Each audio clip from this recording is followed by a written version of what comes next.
All right, guys, the buzzword now, vindicated. President Trump now, after looking at this, says he and his attorney, he feels vindicated. A lot of the things he told the media apparently corroborated with what we've seen so far, Tammy.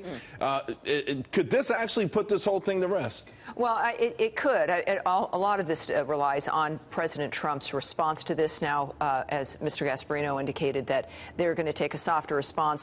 We do know the president claimed that he had been told 3 times that he was not under investigation. That was laughed at the time in the media. That has now been proven as well. But here's what's interesting when it comes to the nature of what Donald Trump as president is allowed to do. He has every right in the world to express a wish, an opinion, a desire, and even a suggestion.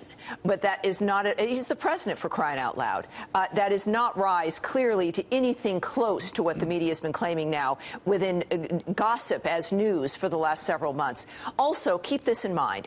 If he was supposedly willing to interfere with the Michael Flynn investigation, why wouldn't he then have tried to, if you're going to put yourself out there in an impeachable offense, why wouldn't you do it with the larger dynamic that actually might affect you, which is the Russia investigation? Why would you take that step and not do it bigly? Why would you just do it on Flynn? I mean, even the action itself clearly it makes it, I think, apparent that this was about trying to, this is a nice guy, everybody likes him, he's made a mistake, he's already been fired. Wouldn't it be nice if this could go away? The president is completely within his rights to be able to express that. Bryon York, how do you see it? Well, this is not going to put anything to rest. You're going to hear Democrats, we're already hearing Democrats, say that this is virtually proof of the president's obstruction. Comey did confirm, at least the reports, that Donald Trump asked him to please sort of let go of the Michael Flynn investigation after, by the way, Flynn had been fired. And he confirmed other reports that Trump had asked for, quote, loyalty from Comey. So Democrats are going to treat this as a confirmation of the accusations they've been making. Now, it was interesting. Tammy was suggesting this doesn't rise at all to the level of obstruction of justice, and certainly a lot of lawyers say that is exactly correct, which is why you're going to hear a lot of Democrats talk about things like impeachable offenses, which could be anything. So Trump can claim vindication, and certainly the part about Comey telling him 3 times that he wasn't under investigation is true. He can claim that, but Democrats are not letting this go. Well, we know they're not going to let it go, Matthew, but again, you know, corroboration by Comey that indeed he told President Trump more than once on 3 occasions that he was not the center of an investigation. I guess it might get back to the situation with Michael Flynn and how you parse these words. I hope you can see your way clear to letting this go. How do you see it? Yeah, and I see it similar to that, but what I also see is that what Jim Comey did at the time, he admits that he didn't report it to any of his higher-ups, which would be a real inference that he didn't believe the president was trying to obstruct justice. And I also note that in his prepared testimony, you know, that Jim actually says that the president, you know, wanted to know if anybody in his campaign or his administration had done anything illegal and did want those people ferreted out and potentially prosecuted. So I don't think this looks anything like a obstruction of justice claim or even an impeachable offense. Matthew, what do you make of the comment, though, that Comey said that he thought it was an effort for me to ask for my job and had created some sort of patronage relationship? Is that unsavory, illegal, or is that commonplace? Well, I mean, any presidential appointment ultimately is a patronage job, and you know, oftentimes they go to people that are involved in party politics or at least are registered with the president's party, and I don't think that's different over the last 200+ years of American history.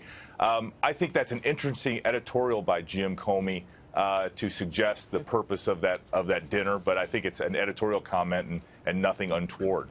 They had 9 communications, Tammy, 3 by face-to-face and 6 by phone.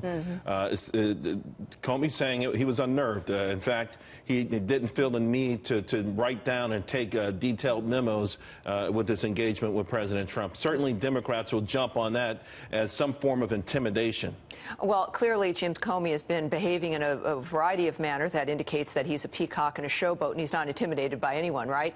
But what I would suggest, though, is he says he's had 9 conversations with the president, he only mentions 5 of them in the written testimony that we've seen. I think Byron's mentioned this also recently in a tweet.